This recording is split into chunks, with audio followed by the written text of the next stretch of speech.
You ever have someone just drift away? Maybe they stopped calling. Maybe they started speaking in shorter sentences. Or maybe one day you looked at them and you realized they were already gone. It hurts. It confuses you. You replay moments, wondering what you missed, what you said, or what you didn't say. But there's something underneath that pain, something human.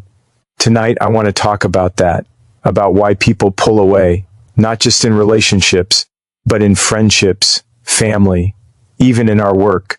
Because understanding this helps us heal, grow, and maybe love better the next time. You ever notice how people don't always leave in the way you expect? Sometimes they just start to fade, not with anger or loud words, but with quiet distance. A few fewer calls, a few delayed replies. Then one day you look around and realize they're gone. And you ask yourself, why? You wonder what you said, what you did, what changed. But sometimes the answer isn't about you. Sometimes it's about fear, fear disguised as distance. You see, people don't usually wake up one day and decide to vanish. It's not that simple. Most of the time, when someone pulls away, what you're really seeing is their fear showing up in silence.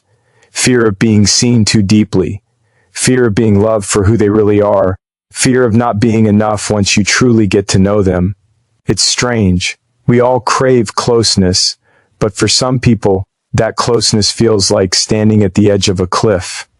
It's thrilling, it's beautiful, but it's also terrifying. I once knew someone who would always disappear right when things started to get real. The moment things got comfortable, they'd find a reason to leave, to pull back, to create space. They weren't unkind, they weren't careless, they were scared. Scared that the more someone saw them, the more they'd be exposed. All their flaws, their insecurities, their past mistakes. So instead of risking rejection, they rejected themselves first. It's like their heart had built walls so high, even love couldn't climb them. Fear is a quiet manipulator. It doesn't shout, it whispers. It says, what if you get hurt again?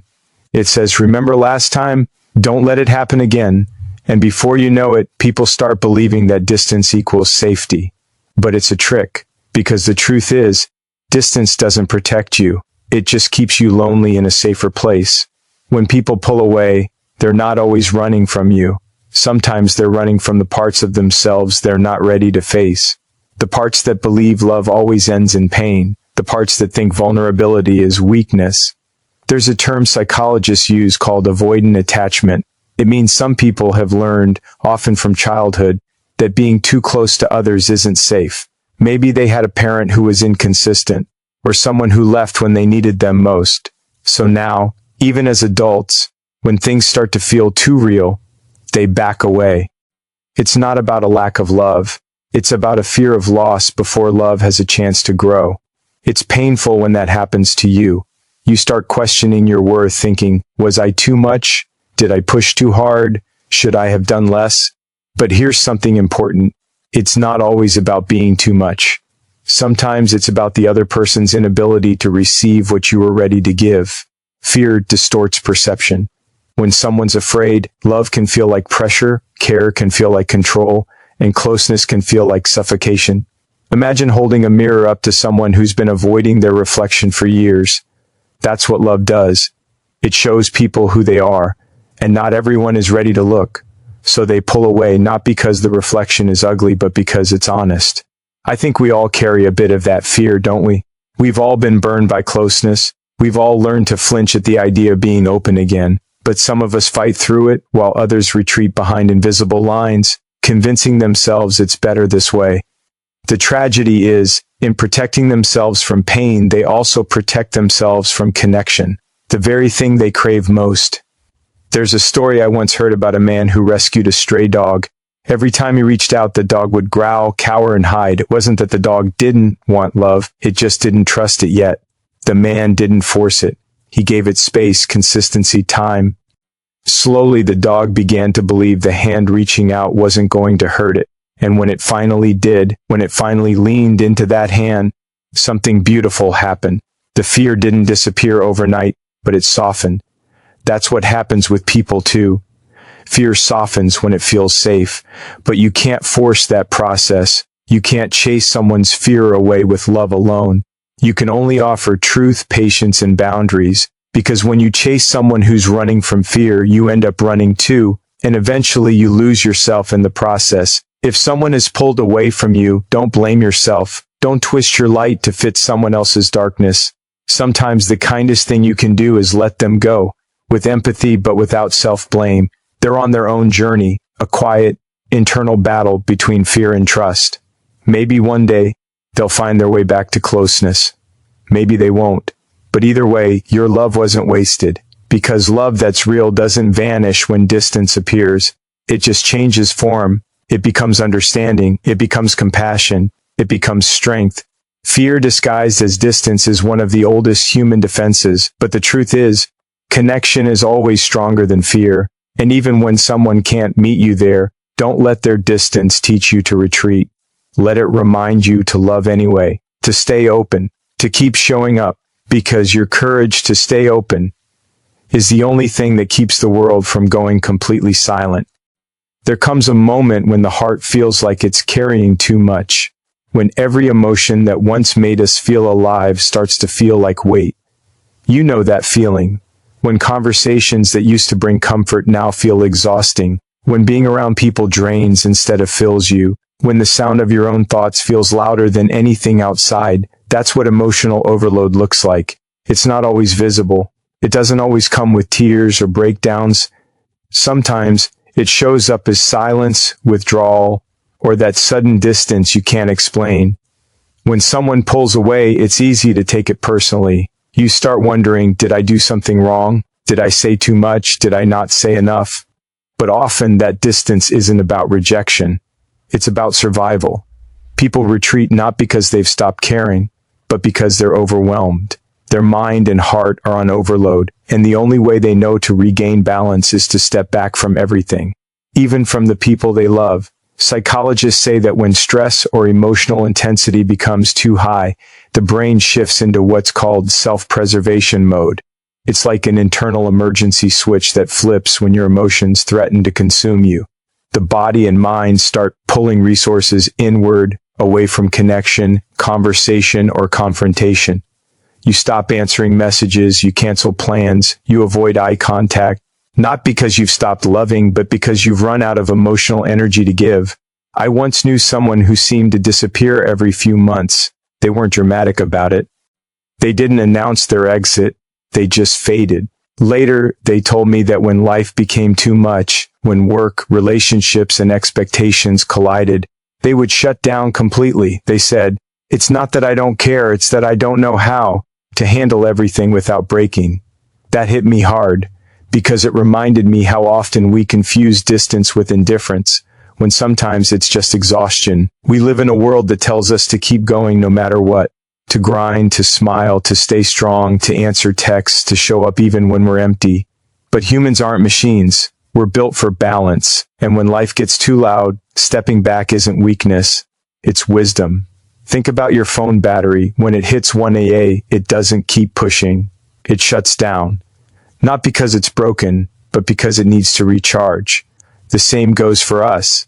Emotional overload is our mind's way of saying, "I need to rest." Sometimes people pull away because they've been carrying too many unspoken things. Grief they never processed, disappointments they never voiced, responsibilities they never asked for. And over time, the weight of all that unspoken emotion becomes unbearable. Imagine trying to hold water in your hands. At first it's fine, but as the seconds pass, your fingers tremble, your grip loosens, and eventually it spills. That's what happens when someone reaches their emotional limit. They don't mean to spill or retreat, it's just the body and soul saying, "Enough for now." I read a study from the University of California that said when people experience high emotional stress, they instinctively isolate themselves as a coping mechanism. It's not about avoiding others, it's about trying to regulate the chaos within. When emotions feel like a storm, solitude feels like shelter. But here's the paradox. That same isolation that protects them also deepens their loneliness.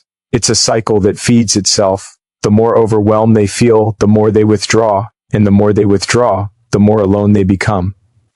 You might have been on the other side of that silence, waiting for a message, an explanation, a sign that they still care, and that waiting can break you. But try to remember this. Their silence doesn't always mean you weren't enough. Sometimes it means they're fighting something inside that words can't fix. They're not shutting you out because you failed them. They're shutting down because the world has failed to give them space to breathe. I once met a woman who said when she's overwhelmed, she drives to the ocean and just sits there. No music, no phone, just the sound of the waves. She said, "It's not that I don't love people. I just need to remember how to hear myself again." That stayed with me because that's what self-preservation is. It's the act of turning down the noise long enough to remember your own heartbeat.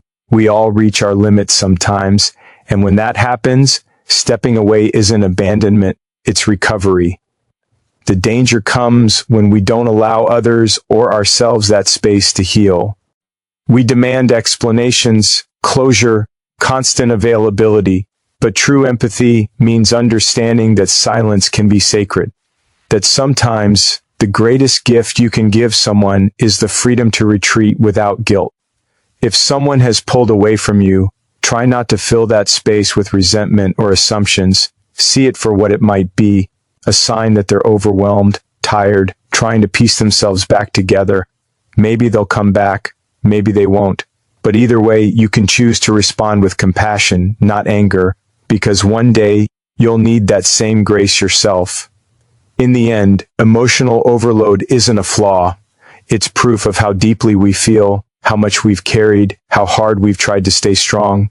And when the heart needs rest, letting it rest isn't giving up, it's choosing to heal.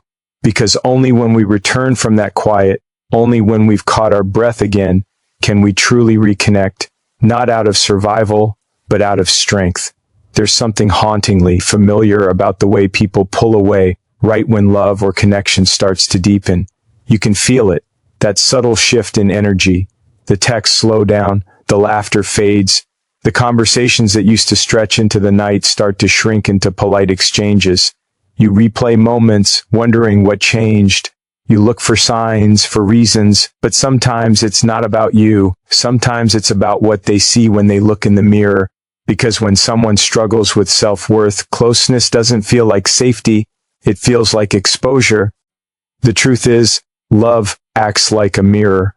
When you care about someone, when you really see them, you reflect back a version of them they might not be ready to face.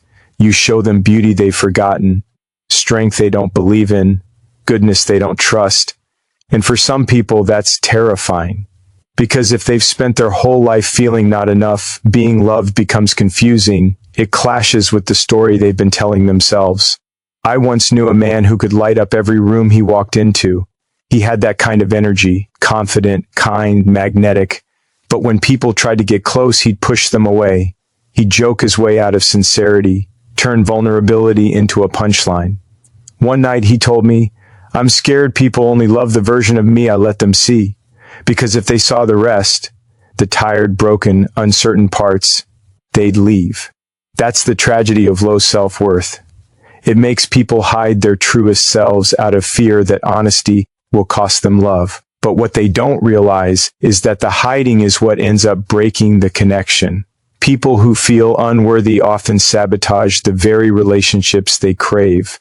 They'll create distance before someone else can. They'll pull away not because they don't care, but because they care too much. And the idea of losing what they love feels unbearable. So they try to control the outcome by ending things first. It's easier to walk away on your own terms than to stay and risk rejection. But that's fear wearing the mask of control. It's heartbreaking when you love someone who can't see what you see in them. You try to remind them of their worth. You tell them they're beautiful, capable, good. And for a moment, maybe they believe it, but it doesn't stick. Because self-worth can't be borrowed from someone else's belief. You can hand them 1,000 mirrors, but if they're determined to see broken glass, they will. Healing has to happen from the inside. There's a story about a painter who spent years creating portraits of strangers. Every person who sat for him would leave in tears, not because he exaggerated their flaws, but because he painted them with so much honesty and kindness that they saw themselves differently for the first time. One woman told him, "You made me look like I matter." And he said, "You always did, you just forgot." That's what love tries to do. Remind us that we matter. But some people can't accept that reminder until they face what's keeping them from believing it. Psychologists often talk about something called the self-concept.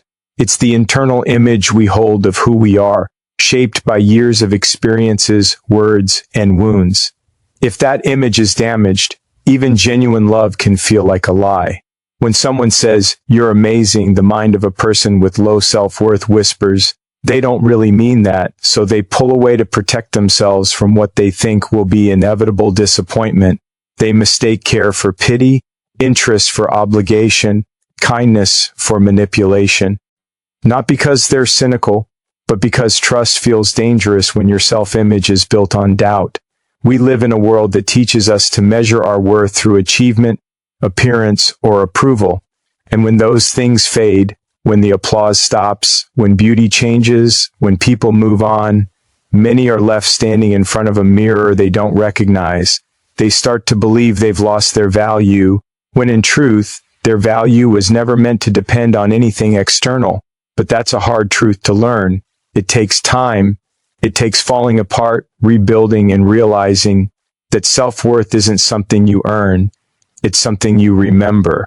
If you've ever loved someone who couldn't love themselves, you know the helplessness. You can pour light into them and still watch them search for darkness. You can hold them and still feel them slipping away. You can't fix that kind of pain for them, but you can show them what it looks like to stay. You can love them without conditions, without demands, because sometimes the quiet presence of love plants the first seed of belief, the idea that maybe, just maybe, they're not unlovable after all. And if you're the one who's been staring into that mirror, struggling to see anything worth keeping, take a breath. You are not the mistakes you made, the people who left, or the moments you broke. You are the one who kept showing up despite it all. Self-worth isn't about being perfect. It's about accepting your own humanity, piece by piece. When someone pulls away because they can't see their own value, let it remind you of this. Everyone is fighting a battle we can't always see. Some are fighting to be loved, while others are fighting to believe they deserve it. So be gentle with others and with yourself. Because sometimes the hardest thing to do isn't to love another person. It's to finally look in the mirror and love the person staring back.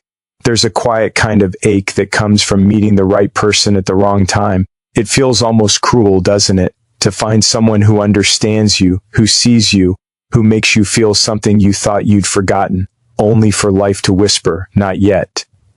Timing has this strange way of shaping everything. It's invisible, but powerful. And sometimes, it's not love that fails us, it's the timing. You can meet someone who feels like home, but if one of you is still carrying the past like a shadow, the walls you build together start to crack. You can want connection, crave it, even chase it. But if your heart hasn't finished healing, it will resist what it's not ready to receive. And that's what we often forget. Healing isn't just about letting go of what hurt you. It's about becoming strong enough to hold what's good for you when it finally arrives. I once knew someone who carried their pain like a secret they couldn't set down. They had been through loss, betrayal, disappointment, the kind that leaves marks you can't see but can feel in every word they speak. When we met, they were kind, open, full of hope. But as things grew deeper, they started to pull away, not because they didn't care, but because the weight of their unhealed wounds began to whisper that closeness would only lead to more pain. One night they said, "I'm afraid I'll hurt you before I can learn how to love you right." That's what unfinished healing does. It turns fear into armor. Healing has its own pace. You can't rush it. You can't trick it. You can't wish it into being done. Sometimes people think they're ready because they're tired of being alone. They mistake loneliness for readiness. But those are two very different things. Loneliness says, "I miss someone." Readiness says, "I'm ready to build something real." And until that shift happens, every relationship becomes a mirror reflecting back the parts we still need to face. It's easy to blame yourself when someone pulls away because of timing. You start asking questions you can't answer. What if I had met them earlier? What if I had said something different? What if I had waited a little longer? But timing isn't a mistake, it's a teacher. Sometimes life brings people into our world not to stay forever, but to show us what we still need to heal. Maybe their purpose wasn't to be your forever person, but to help you grow toward the version of yourself who will be ready when forever finally comes. There's a quote I once heard that said, "People don't heal in isolation, but they don't heal while pretending either." That line has always stayed with me. Because pretending to be okay doesn't make you okay, it just delays the process. And sometimes we enter relationships pretending we're fine, believing love will fix us. But love can't heal wounds we refuse to acknowledge. Love can hold space for us, yes. It can soothe, it can comfort. But healing, that's something we have to choose again and again, even when it hurts. Think about it like building a house. If the foundation hasn't settled yet, no matter how beautiful the design, cracks will form. You can paint over them, you can decorate around them, but they'll still be there, waiting for the right moment to split open. Relationships are no different. When we rush into love before our hearts are steady, we carry the instability with us. The fear, the doubt, the self-protection, all of it becomes part of the foundation, and eventually it starts to show. I think that's why timing matters so much. It's not about fate or luck or destiny, it's about readiness. Two people can be meant for each other, but if one of them is still learning how to trust or how to let go or how to forgive, the connection can't reach its full depth. It's like trying to meet someone halfway when their half is still under construction. And yet, there's something beautiful about that too. Because unfinished healing doesn't mean unworthy, it just means you're still becoming. You're still learning how to hold joy without fearing loss, how to open your heart without expecting pain. Sometimes the people who come into your life during that time, those almosts, those maybes, those right person, wrong time stories, they leave behind lessons that stay long after they're gone. They show you what love could feel like when you're ready for it. So if you've ever lost someone because of timing, don't let that harden you. Let it humble you. Let it remind you that love isn't just about finding someone. It's about becoming someone who can receive it fully. Healing doesn't mean erasing the past. It means learning to carry it differently, softer, wiser, lighter. And maybe one day, when the timing finally aligns, when the past no longer echoes louder than the present, when your heart no longer flinches at the idea of being seen, you'll look back and realize that every person who left, every heartbreak, every pause was preparing you. You'll meet someone who doesn't have to fight your walls because they'll meet you at the place where your healing turned into peace. That's the quiet gift of wrong timing. It doesn't mean the story ends. It just means it's still being written. And when the time is right, when you've healed enough to stay open, love won't have to chase you. It will find you standing still, ready, and finally whole. Loss has a way of slowing the world down. One day, everything feels familiar, steady, certain, and then something shifts, and suddenly the air feels heavier. The person who used to be there isn't. The laughter that once filled the room becomes a memory that echoes instead of a sound that comforts. Loss changes everything. It reshapes how you see the world and how you see yourself. But inside that pain, as unbearable as it can be, there's something quiet waiting to be found. A lesson, a truth that hides beneath the ache. And it doesn't reveal itself right away. It comes softly, after the tears, after the silence, after you've been cracked open, and you start to realize that something in you is still breathing, still reaching toward meaning. When someone leaves your life, it can feel like a piece of you goes with them. You start replaying conversations, moments, even small details you never thought would matter. The way they smiled when you said something silly, the sound of their footsteps, the way they knew how to calm you when words weren't enough, and you wonder, what do you do with all that now? Where does all that love go? It doesn't just disappear, it changes form, it becomes memory, it becomes strength, it becomes a part of who you are. The loss that breaks you also shapes you. I think the hardest part about loss isn't just the absence of someone, it's the space they leave behind, the empty chair at the table, the message you still want to send but can't, That space feels unbearable at first, but over time it becomes sacred. Because that space isn't just a reminder of what you lost, it's a reminder that you felt something real, that your heart was alive enough to love deeply. Pain, in its strange way, is proof that you cared. There was a time when I lost someone who meant everything to me. For months I couldn't find my footing. I tried to fill the void with distraction, with noise, with anything that would drown out the ache, but nothing worked. One night, sitting alone in the quiet, I realized something. Grief isn't something you fix, it's something you carry. It doesn't disappear, it transforms. It becomes a companion that walks beside you. Sometimes it whispers, sometimes it shouts, but it's always teaching you something about yourself. Loss teaches you about impermanence. It shows you that nothing, no moment, no person, no feeling is guaranteed to last forever. But instead of that being something to fear, it can be something that deepens your gratitude. When you finally understand that time is fragile, you stop taking it for granted. You start saying, I love you more often. You start holding people closer. You start noticing the little things, the sunlight through a window, the sound of rain, the laughter of a friend. The lesson hidden in loss is that presence matters more than perfection, that every moment is borrowed, and that's what makes it beautiful. Sometimes, loss teaches you about yourself in ways you didn't expect. You discover resilience you didn't know you had. You realize that your capacity to endure is bigger than your fear of breaking. You find empathy for others, for yourself. You start to understand that everyone you meet is carrying something invisible, some kind of loss, some kind of hurt. And when you see that, you soften, you judge less, you love differently, because pain has a way of rearranging your heart into something more compassionate. It's easy to look at loss and see only the ending, but endings aren't the whole story. Sometimes they're just the clearing before something new begins. The love you gave doesn't vanish with the person or the situation. It stays in you. It becomes part of the way you treat others, the way you show up in the world. That's how love continues, through you. The lesson isn't about forgetting or moving on.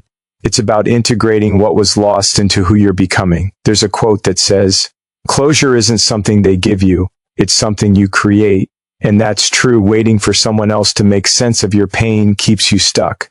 But when you begin to create meaning from the loss, when you turn it into art, compassion, purpose, that's when you start to heal. Healing doesn't mean the absence of pain. It means the presence of peace alongside it. It means you can remember without being crushed. You can miss them and still smile. Sometimes the lesson hidden in loss is that you were never meant to stay the same. The person you were before the loss couldn't have learned what you know now, couldn't have felt as deeply, loved as fully, or understood life as clearly. The pain carved out space inside you, and now that space can hold more light. So when you lose someone or something that mattered, don't rush to fill the emptiness. Sit with it, listen to it, let it teach you. Because loss isn't just the end of something beautiful. It's the beginning of a deeper understanding of what it means to be alive. It's the reminder that even in heartbreak, there's growth. Even in absence, there's meaning. And even in the quiet that follows, love still exists, just in a different form. The lesson hidden in the loss is not about what's gone. It's about what remains and who you become because of it. So if you're wondering why they pulled away, maybe it wasn't punishment. Maybe it was part of your evolution, because sometimes life removes people not to break you, but to rebuild you. And when that happens, don't chase what's fading. Stand in your light, because when someone pulls away, the space they leave behind is the space where you finally step forward.